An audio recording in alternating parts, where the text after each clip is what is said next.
नमस्कार, मैं निकिता और आप देख रहे हैं सी न्यूज भारत। वक्त हो चुका है न्यूज बुलेटिन का। इस बुलेटिन में हम जानेंगे कहां बाजार के तिराहे पर हुआ भीषण दुर्घटना, कहां मृतक नीरज फौजी का पार्थिव शरीर पहुंचा घर। साथ ही जानेंगे कि कहां शासन के आदेश के बाद डग्गा मार वाहनों पर हुई कार्यवाही।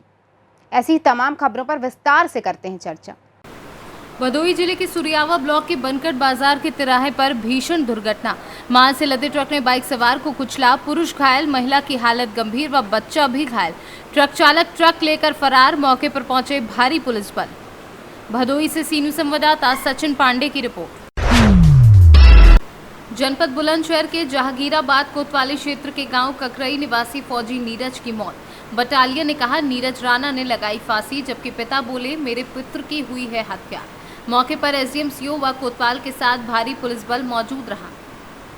वहीं गांव में पार्थिव शरीर पहुंचने पर कोतवाली प्रभारी अखिलेश त्रिपाठी भारी पुलिस बल के साथ मौजूद रहे। बुलंदशहर से सी न्यूज संवाददाता नितिन सिंह की रिपोर्ट। बुलंदशहर नगर के भूड़ चौराहे पर शासन के आदेश के बाद जिला प्रशासन द्वारा चलाया गया डग्गा मार वाहनों के खिलाफ चेकिंग अभियान। इस चेकिंग अभियान में आरटीओ परिवर्तन और एएसपी सिटी द्वारा 115 स्कूली वाहनों को सीज किया गया, जो 10 साल वाहनों की सूची में आते थे। साथ ही साथ दर्जन भर डग्गे मार बसों पर भी कार्यवाही की गई, जो कि बिना परमिट के अलीगढ़ से दिल्ली जा रही थी। इन सभी वाहनों को सीज किया गया है। उत्तर प्रदेश के मुख्यमंत्री योगी आदित्यनाथ के आदेश के बाद हरकत में आया बुलंदशहर का परिवहन विभाग। मतलब कितने वाहन ऐसे हैं जिनके खिलाफ कार्रवाई की गई है अभी तक?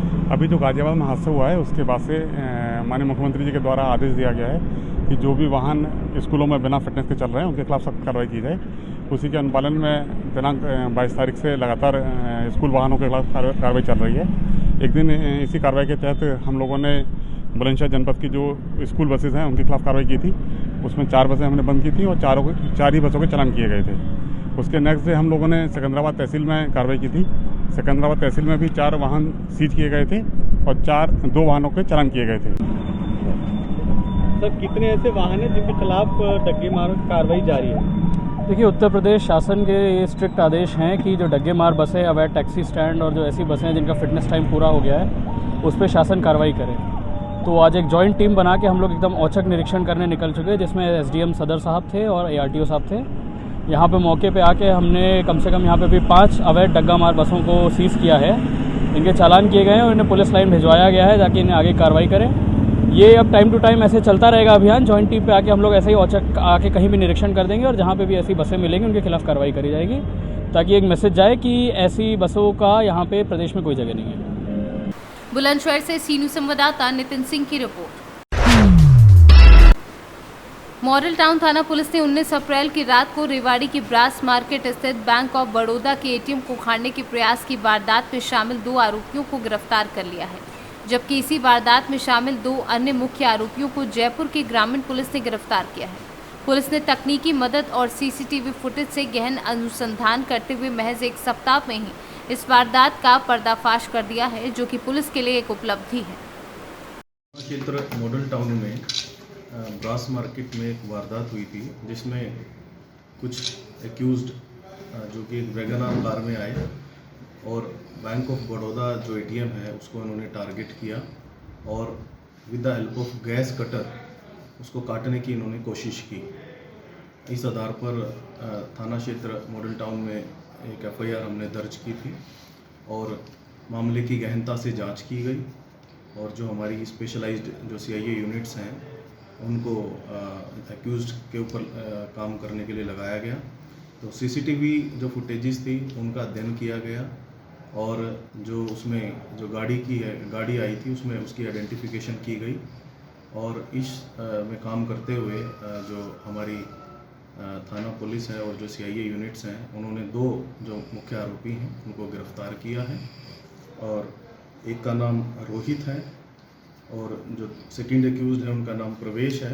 दोनों ही थाना जो अटेली क्षेत्र है उसके रहने वाले हैं और दोनों का ही पुलिस रिमांड लिया गया है माननीय अदालत से। 2 दिन का रिमांड हमें मिला और उस ड्यूरिंग जो रिमांड है जो एक्यूज ने डिस्क्लोज़र किया है के पहले भी काफ़ी वारदातों में शामिल रह चुके हैं, लूट, चोरी और डकैती की।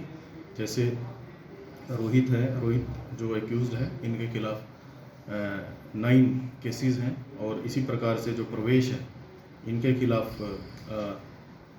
7 केसेस हैं, जो कि अभी जो इनका हमने। हरियाणा से सी न्यूज़ संवाददाता चैन सिंह की रिपोर्ट। मध्य प्रदेश की आर्थिक राजधानी क्राइम की कैपिटल ना बने, इसको ध्यान में रखते हुए पुलिस विभाग अलर्ट पर है। बता दें कि इंदौर और भोपाल में पुलिस कमिश्नरी लागू है, लिहाजा प्रदेश के दोनों शहरों पर सरकार की नजर है। इसी के चलते मध्य प्रदेश के डीजीपी सुधीर सक्सेना 3 दिवसीय इंदौर दौरे पर आ रहे हैं। बता दें कि मध्य प्रदेश के डीजीपी बनने के बाद सुधीर सक्सेना का इंदौर में पहला दौरा होगा। ऐसे में डीजीपी के दौरे को लेकर इंदौर पुलिस द्वारा तैयारियां की जा रही हैं। बताया जा रहा है कि डीजीपी सुधीर सक्सेना इंदौर पहुंचने के बाद सबसे पहले पुलिस अधिकारियों के साथ क्राइम को लेकर समीक्षा बैठक करेंगे। साथ ही डीजीपी सुधीर सक्सेना इंदौर के किसी भी थाने का औचक निरीक्षण भी कर सकते हैं। डीजी के साथ का दौरा है, पुलिस का दौरा है, क्या तैयारियां हैं? मुख्य तौर पर ये इस दौरे में जो कमिश्नरेट के अधिकारी हैं उनके एक समान प्रेजेंटेशन होगा और मुख्य तौर पे यहाँ पे जो कानून व्यवस्था, मुख्य तौर पे जो नए नवाचार या जो ही अभी वर्तमान में अपराधों की स्थिति है उसकी एक माननीय पुलिस महानिदेशक महोदय के द्वारा उसकी समीक्षा की जाएगी। इसके साथ ही हम जानते हैं कि इंदौर में बहुत सारे अन्य भी इकाइयाँ हैं, जैसे कि पीटीएफ है, आरएपीटीवी है, यहाँ पे बटालियंस हैं, यहाँ पे अलग अलग ट्रेनिंग के और भी संस्थान हैं। तो उन सारे अधिकारियों के साथ एक बैठक होगी और उस बैठक के बाद उनके जो तमाम जो स्थानीय जो इकाइयाँ हैं उनके जो इशूज हैं उस पर महानिदेशक महोदय के द्वारा चर्चा की जाएगी। औचक निरीक्षण वगैरह भी थानों का कर सकते हैं। इसमें निश्चित तौर पर ऐसे में ग्राउंड स्तर तक जानने के लिए और मुख्य तौर पर थानों में अचानक निरीक्षण हो सकता है और उसमें थानों को इस बात के लिए भी निर्देशित किया गया है कि मुख्य तौर पे उनकी जो अपराधों की स्थिति है, उनके जो डाटा है, उनकी जो संख्या है उसको अपडेट करें। इंदौर से सी न्यूज़ संवाददाता सुरेश बैरागी की रिपोर्ट। बहराइच तहसील नानपारा सीमावर्ती क्षेत्र ग्राम पंचायत रंजीत बोझा में 4 महीने से बंद पड़ा है। नलकूप बूंद बूंद को तरस रहे जानवर, सूखे पड़े हैं पोखरा व तालाब। सरकार के निर्देश के बावजूद नहीं चालू हुए नलकूप। जेई सुरजीत कर रहा अपनी मनमानी, किसानों से कहता है कि अपने साधन से आकर के मोटर ले जाओ तभी चालू होगा। नलकूप कर रहा पानी अपनी मनमानी और नलकूप संख्या 234 के बारे में जब किसानों से बात की गई तो जिलेदार वर्मा राजेंद्र कुमार वर्मा सियाराम वान ने लोगों ने बताया कि हमारे गांव में तालाब पोखरा सूखे पड़े हैं। गौवंश जंगल करीब होने के कारण जंगली जानवर भी पानी के लिए बाहर निकलते हैं, लेकिन पानी में पोखरा या तालाब में कहीं पानी ना होने के कारण जब हम लोगों ने जेई नलकूप सुरजीत से बात की तो उन्होंने बताया कि मोटर तो सही हो गया है लेकिन हम भेज नहीं पाएंगे। अगर मोटर बनवाना है तो आप अपने साधन से ले आइए। बहराइच से सी न्यूज़ संवाददाता नईम खान की रिपोर्ट। गुजरात बरोडा वाघोडिया के पिपड़िया गुजराती विद्यालय में सेवा सेतु का कार्यक्रम किया गया आयोजित, जहां आसपास के गांव के लोगों को सरकारी लाभ से अनजान है उसी लाभ को मिले सेतु कार्यक्रम आयोजित किया गया। जनता पार्टीनी सरकार छेवाड़ाना मानवीनी चिंता करे छे अने एमनी सुखाकारीमां वधारो करवा माटे ज अलग अलग प्रकारना घणा बधा आयोजनों करे छे।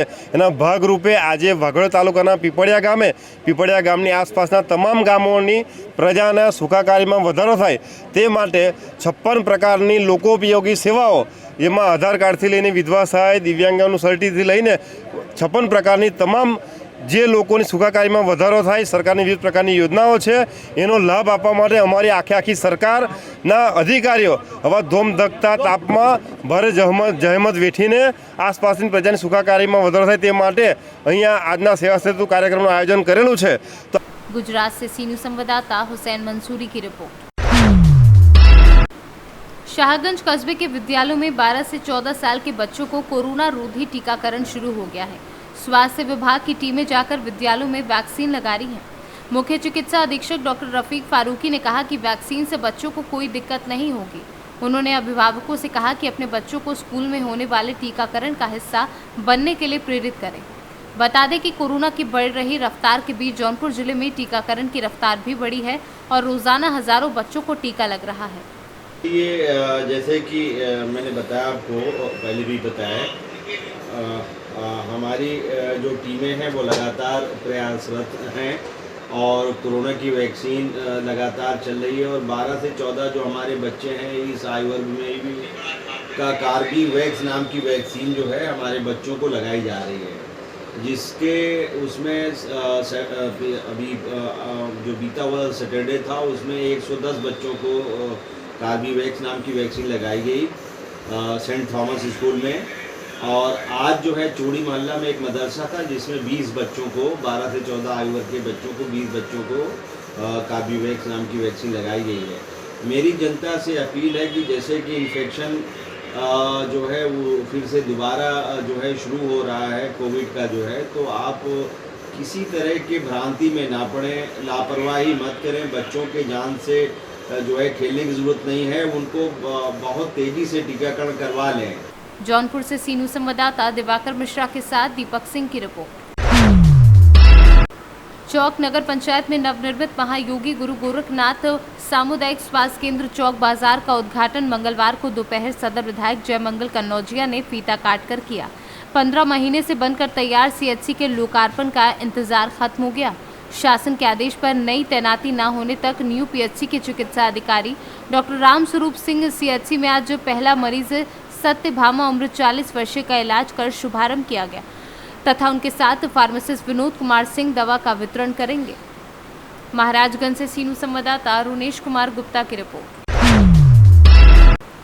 बड़ी खबर मुजफ्फरपुर जिला के बंदरा प्रखंड से है, जहां बरियारपुर निवासी पंकज कुमार पुरुषोत्तम के 22 वर्षीय पुत्र शुभम की देहरादून में सड़क दुर्घटना में मौत हो गई। मृतक का शव मंगलवार को पैतृक गांव बरियापुर लाया गया, जहां शव पहुंचते ही परिजनों के चित्कार से माहौल बेहद गमगीन हो गया। घर वालों में चीख पुकार मची है, परिजनों का रो रो कर बुरा हाल है। बिलखते हुए मृतक के पिता ने बताया कि शुभम देहरादून के JBIT कॉलेज में फार्मेसिस्ट की पढ़ाई कर रहा था। इस कोर्स के लिए शुभम ने 2019 में इस कॉलेज में दाखिला लिया था। वहीं रविवार को अपने दोस्तों के साथ एक पार्टी में गया था, जहां से अपनी बाइक से वापस लौट रहा था। इसी क्रम में बाइक का संतुलन खो जाने के कारण बाइक एक पेड़ से टकरा गई। इस दौरान उसकी सिर में गहरी चोट लगने से घटनास्थल पर ही उसकी मौत हो गई। जब से परिजनों को इसकी सूचना मिली, तब से उनमें चीख पुकार मची है। मंगलवार को मृतक का शव परिजनों द्वारा पैतृक गांव बरियारपुर लाया गया। शव पहुंचते ही परिजनों के चित्कार से माहौल बेहद गमगीन हो गया। पूर्व मुखिया अशोक सिंह ने बताया कि घटना बेहद असहनीय है। लोग कभी सोचे भी नहीं थे कि ये अनहोनी भी होगी। मुजफ्फरपुर से सीनू संवाददाता गंधीर कुमार झा की रिपोर्ट। फिलहाल के लिए न्यूज़ बुलेटिन में बस इतना ही। देश और दुनिया की तमाम खबरों के लिए देखते रहिए सी न्यूज़ भारत।